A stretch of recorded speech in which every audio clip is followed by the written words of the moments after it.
আমি doctor S Chakraborty, clinical and interventional cardiologist. আমি হৃদরোগ বিভাগে বিভাগীয় প্রধান হিসাবে কাজ করছি ডেল্টা হাসপাতাল লিমিটেড, মিরপুর 1-এ। আমার আজকের আলোচনার বিষয় করোনারি ধমনির রোগ, করোনারি ধমনির ব্লক, হার্ট অ্যাটাক এবং এই সমস্ত চিকিৎসার সম্পূর্ণ চিকিৎসা কিভাবে করতে হবে। আমরা অনেকেই মনে করি যে এই যে হার্টের ধমনির ব্লক, এগুলো বোধহয় যে আমি শুধুমাত্র ওষুধ খেলাম বা ডাক্তার অ্যানজিওপ্লাস্টি করতে বললো, স্টেন্টিং করতে বললো, অর্থাৎ হার্টে রিং পরানো হলো, বা আরও গুরুতর ব্লকের জন্য বাইপাস সার্জারি করতে হলো। বাইপাস সার্জারি করলেন আপনি বা হার্টে রিং পরালেন এবং ওষুধ খেলেন, এতেই বোধহয় আপনার সব চিকিৎসা হয়ে যাচ্ছে। এটি একটি মারাত্মক ভুল। আসলে আপনি আপনার হৃৎপিণ্ডকে যদি সুস্থ রাখতে চান এবং এই যে আপনি হার্ট অ্যাটাক থেকে আপনি আরোগ্য হলেন এবং আপনার করোনারি ধমনির গুরুতর ব্লক রিং পরানো বা বাইপাস সার্জারির মাধ্যমে ঠিক করে দেওয়া হলো এবং তারপরে আপনি শুধুমাত্র ওষুধ খেয়েই আপনি যদি মনে করবেন যে আপনি ভালো থাকবেন, তাহলে কিন্তু সেটা সম্ভব নয়। আপনি পৃথিবীর যত দামি ওষুধই খান আর পৃথিবীর যে কোনো যত উন্নত দেশে যত বড় ডাক্তার, যত বড় চিকিৎসককে আপনি দেখান না কেন, যত নামি দামি চিকিৎসককে আপনি দেখান না কেন, শুধু ওষুধের মাধ্যমে আপনি কখনোই সম্পূর্ণ ভালো থাকতে পারবেন না। তো এটি একটি বিরাট প্রশ্ন। রোগীরা আশ্চর্য হয়ে যাবেন যে তাহলে আবার কি করতে হবে, কি তাহলে সম্পূর্ণ চিকিৎসা।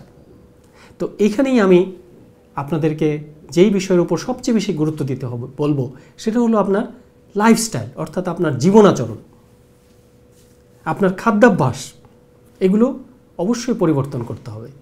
আপনি কি খাচ্ছেন, আপনার খাবারের মধ্যে যদি হার্ট ফ্রেন্ডলি ডায়েট না থাকে, হার্টের জন্য যেই খাবারগুলো উপকারী সেগুলো যদি আপনি না খান, অর্থাৎ আপনার খাবারে যথেষ্ট পরিমাণে সবজি এবং শাক এবং সালাদ এবং প্রয়োজনীয় ফল, সেগুলো যদি আপনি না থাকে, যেই ফলটা আপনার জন্য খাওয়া নিরাপদ। যেমন অনেক ক্ষেত্রে আবার কিডনির সমস্যা থাকলে ফল খাওয়ার উপরেও বিধিনিষেধ থাকে, কিছু কিছু সবজির ক্ষেত্রেও বিধিনিষেধ থাকে, কিছু খাবারের উপর বিধিনিষেধ থাকে কিডনি রোগীদের জন্য, ডায়াবেটিস রোগীদের জন্য। তো সেইভাবে পরামর্শ অনুযায়ী আমাদের খেতে হবে। কিন্তু যাদের কিডনির সমস্যা নেই তাদের ক্ষেত্রে কিন্তু শাকসবজির ক্ষেত্রে কোনো বিধিনিষেধ নেই। যাদের ডায়াবেটিস থাকে তাদের ক্ষেত্রে আমরা মিষ্টি ফলগুলো কম খেতে বলি, আম, কাঁঠাল, কলা, আঙ্গুর, এগুলো একটু কম খেতে হবে। কিন্তু প্রতিদিনই আপনার খাবারে ফল থাকা প্রয়োজন, যে খাবারগুলো ব্লাডের রক্তের সুগার লেভেল তেমন বাড়াবে না। ফল আপনার খাবারে থাকতে হবে, যথেষ্ট পরিমাণ শাক এবং সবজি থাকতে হবে। এবং হার্টের জন্য যে খাবারগুলো ক্ষতিকর, যেমন অতিরিক্ত পরিমাণ তেল চর্বিযুক্ত খাবারগুলো আপনাকে অবশ্যই পরিহার করতে হবে। আপনাকে রেড মিট, মাটন, বিফ, এগুলো খাদ্য তালিকা থেকে সংকুচিত করতে হবে। আপনি নিয়মিত এই ধরনের খাবারগুলো খেলে হবে না। Rich food, pulao, biryani, fast food, pizza, burger এবং যে কোনো প্রকার চিনি মিষ্টিযুক্ত খাবার, আপনাকে সুগার বাদ দিতে হবে কমপ্লিটলি। 40-এর পরে আমাদের চিনি খাওয়ার কোনো প্রয়োজন নেই। আপনি চা খেলেও অভ্যাস করবেন একদম চিনি ছাড়া, যেটাকে আমরা বাঙালিরা সহজ কথায় বলি রং চা। শুধুমাত্র লিকার দিয়ে, আদা দিতে পারেন, আদার রস দিতে পারেন, আপনি লেবুর রস দিতে পারেন, কিন্তু একদম চিনি দুধ ছাড়া এই চাটা আপনি খাওয়ার অভ্যাস করবেন। কারণ 40-এর পরে আমাদের চিনি খাওয়ার কোনো প্রয়োজন নেই এবং এই চিনিটাও আমাদের শরীরে ঢুকে এইটা শরীরে চর্বি হয়েই যেটা জমবে এবং সেই চর্বি আমাদের রক্তনালীতে গিয়ে জমে আবার নতুন ব্লক তৈরি করবে। কাজে যে কোনো চিনি মিষ্টিযুক্ত খাবারগুলো, দই, মিষ্টি, rasmalai, ice cream, chocolate, cake, cold drinks, Coke, Fanta, Sprite, এগুলো আমাদেরকে অ্যাভয়েড করতে হবে। এবং অবশ্যই যাদের আমাদেরকে ধূমপান থেকে বিরত থাকতে হবে এবং অবশ্যই মদ্যপান, কারণ এটাও আমাদের শরীরে চর্বি, ট্রাইগ্লিসারাইডের পরিমাণ বাড়িয়ে দেয় এবং যেটা একটা হৃদরোগের জন্য ঝুঁকি। এই যে খাদ্যাভ্যাস, এই অভ্যাসগুলো আমাদের ঠিক করতে হবে। তারপরে হলো আমি খাবার ঠিক করলাম 100%, তাহলে আমার একটা গুরুত্বপূর্ণ চিকিৎসা হয়ে গেল। এবং আমি আমার ওষুধগুলো একদম টাইম টু টাইম নিয়মিত খেতে হবে, এটা আমার একটা গুরুত্বপূর্ণ চিকিৎসা হয়ে গেল। এরপরও আরেকটা গুরুত্বপূর্ণ চিকিৎসা বাকি রয়ে গেল, সেটা কি? আমাকে অবশ্যই প্রতিদিন একটা নির্দিষ্ট পরিমাণে শারীরিক পরিশ্রম করতে হবে। সেটা কি? সেটা হলো যে আপনাকে যথেষ্ট পরিমাণ একটা ঘাম ঝরানো হাঁটতে হবে। আমরা বলি যে কমপক্ষে 40-45 মিনিট আপনাকে প্রতিদিন, অন্ততপক্ষে সপ্তাহে 5 দিন, প্রতিদিন হলেই ভালো, আপনাকে হাঁটতে হবে যেন শরীরে ঘাম হয়। গল্প করার মতো আয়েসি ভঙ্গিতে হাঁটা নয়, মোটামুটি ভালোই আপনাকে স্পিডে হাঁটতে হবে যেন শরীরে ঘাম হয়। এই ঘাম ঝরানো হাঁটা আপনাকে প্রতিদিন হাঁটতে হবে। যদি ডায়াবেটিস থাকে তাহলে আমি বলবো আরও বেশি হাঁটবেন, 1 ঘন্টা হাঁটবেন।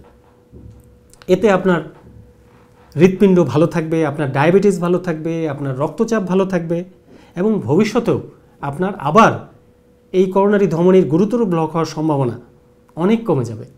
এবং অবশ্যই আপনাকে লাইফে স্ট্রেস কমাতে হবে, অর্থাৎ অ্যাবনর্মাল স্ট্রেস নেওয়া যাবে না। মানসিক স্ট্রেসগুলোকে কন্ট্রোল করার উপায়গুলো শিখতে হবে, সেটা প্রার্থনার মাধ্যমে হোক বা কোয়ান্টাম পদ্ধতি বা মেডিটেশান অর্থাৎ বা সেলফ কাউন্সেলিং, এর মাধ্যমে আপনার মনকে শান্ত রাখার এই অভ্যাসটাও করতে হবে। অতিরিক্ত স্ট্রেসও আমাদের হৃৎপিণ্ডের জন্য ক্ষতিকর।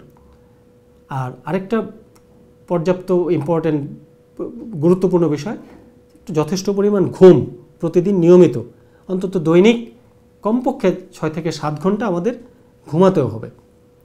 তো এই সবগুলো জিনিস যখন আমরা, এই যে যথেষ্ট পরিমাণ শারীরিক পরিশ্রম করা, তারপরে এই যে খাবারটা যখন আমরা সঠিকভাবে নিয়মকানুন মেনে আমরা চলবো এবং ওষুধপত্রগুলো নিয়মিত খাবো, এবং আমার কার্ডিওলজিস্টের সাথে আমি নিয়মিত ফলো আপ করবো।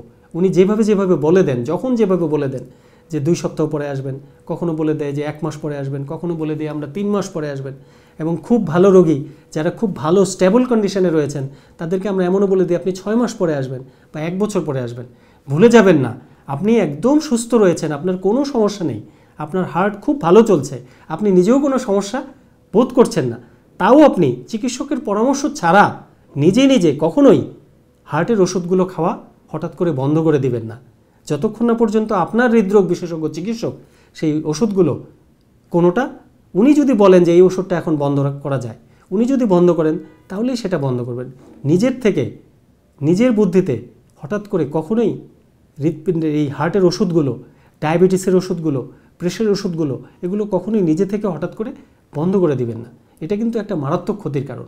এবং আপনি যতই সুস্থ থাকুন, আপনি একদম সুস্থ, আপনার কোনো প্রবলেম নেই, আপনার হার্ট খুব ভালো চলছে, আপনার কোনো ধরনের কোনো লক্ষণ নেই, আপনি প্রতিদিন জোরে হাঁটছেন, আপনার শরীরে কোনো ব্যথা নেই, কোনো সমস্যা নেই, আপনি একদম ফ্রিলি জোরে 45 মিনিট হাঁটতে পারেন, দৌড়াতে পারেন, আরামসে আপনি সিঁড়ি বেয়ে উঠে যেতে পারেন 5 তলা 6 তলা, আপনার কোনো বুকে চাপ লাগে না, কোনো ভারী লাগে না, কোনো জাম লাগে না, কোনো হয়রান লাগে না, আপনি একদম সুস্থ মানুষের মতো চলছেন। তথাপিও আপনি অন্তত 1 বছরে একবার হৃদরোগ বিশেষজ্ঞকে দিয়ে আপনার হার্টটা চেক আপ করিয়ে নেবেন।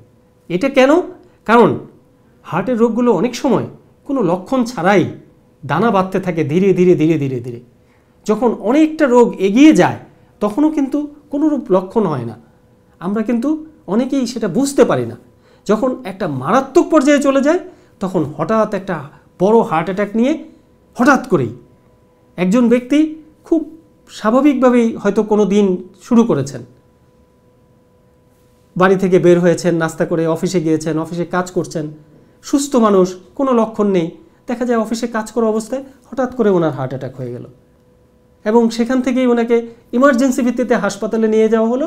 দেখা যায় যে কেউ হাসপাতালেও পৌঁছাতে পারলেন না, অফিসে বা রাস্তায় বা হাসপাতালে নেওয়ার পরে ইমার্জেন্সি বিভাগে উনি হঠাৎ করেই মৃত্যুমুখে পতিত হলেন।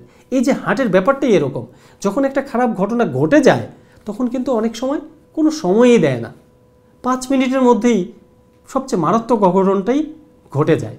এই জন্যই আপনি সম্পূর্ণ সুস্থ থাকলেও যে আসলেই সব কিছু ভেতরে ঠিকঠাক রয়েছে কিনা, যে আমার আগামী 6 মাসের মধ্যে 1 বছরের মধ্যে হার্ট অ্যাটাকের সম্ভাবনা আছে কিনা, সেটা জানার জন্য কিন্তু আপনাকে হৃদরোগ বিশেষজ্ঞকে দিয়ে আপনার হার্টটা পরীক্ষা করে নিতে হবে।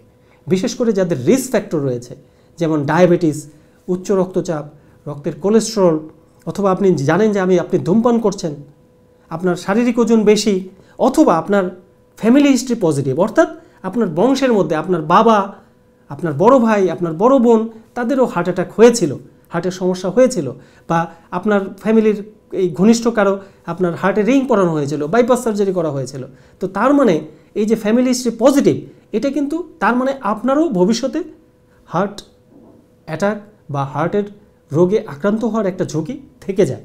এই জন্য এই ধরনের রিস্ক ফ্যাক্টরগুলো যাদের থাকবে তারা আরও অতি সচেতন হয়ে নিজে থেকেই কোনো সমস্যা না থাকা সত্ত্বেও আপনার হার্টটি পরীক্ষা করে নেবেন, যেন আপনি হঠাৎ করে বিপদে পড়ে মারাত্মক ক্ষতিগ্রস্ত না হন। সবাই ভালো থাকবেন, সুস্থ থাকবেন। ধন্যবাদ সবাইকে।